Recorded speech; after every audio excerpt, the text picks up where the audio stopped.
Welcome back to our English for Beginners podcast. I am Sucheta, and I am so happy to have you join us today in our cozy studio. And I am Mr. Cerroen. It is a pleasure to be here. Today, we have a very special topic because it is something every English learner feels a bit nervous about: meeting new people. Oh, absolutely. I remember the first time I tried to say hello to a stranger in English. My heart was beating so fast, and I completely forgot the word for hello. That is perfectly normal, Sucheta. Making friends in a new language feels like a big adventure, but it starts with just a few simple steps. Today, we want to help our listeners feel confident. That sounds wonderful. So, Mr. Cerroen, where do we even begin? When you see someone and you want to be friendly, what is the very first thing to do? The first step is always a smile. A smile is universal. Then you can use a simple greeting. Try saying, "Hello, how are you today?" It is classic and very polite. Hello, how are you today? I like that. It feels safe. But what if they answer back very fast and I do not understand? Do not worry. If they speak too quickly, you can say, "I am sorry, I am still learning English. Could you say that again slowly?" Most people are very kind and will be happy to help. That is a great tip. It takes the pressure off. Now, once we say hello, how do we keep the conversation moving? I always get stuck after the first sentence. This is where small talk comes in. Small talk is like a bridge. You can talk about the environment around you.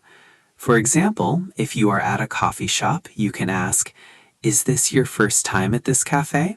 Oh, I see. So I look at what is happening right now. Like if it is raining, can I say, "The weather is very great today, isn't it?" Exactly.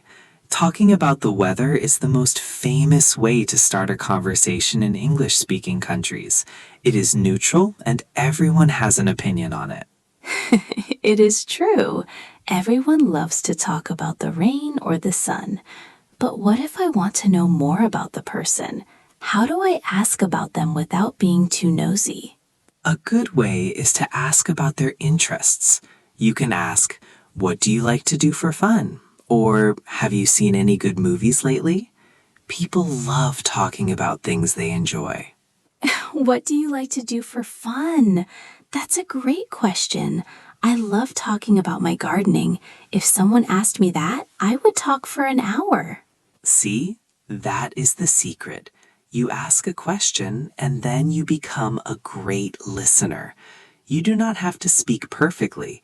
You just have to show that you are interested. How do I show I am interested using English? Are there special words for that? Yes, we call these active listening words. You can say, "Wow, really? That is interesting." Or, "Tell me more." These small words keep the other person talking while you listen. Wow, really? Tell me more, Mr. Cerroen. You are a natural. Another important part of meeting people is sharing a little bit about yourself too. It's like a game of catch. I throw the ball to you and you throw it back. A game of catch. That makes so much sense. So if they ask me where I am from, I should give a little more detail than just the name of the country. Yes, instead of just saying, "I am from Cambodia," you could say, "I am from Cambodia. It is a very beautiful and warm country. Have you ever been there?" Oh, by asking, "Have you ever been there?" I'm throwing the ball back to them. I am learning so much today. You are doing great. Now, let's try a little role play for our listeners. Let's imagine we are at a bus stop and it is a very sunny day.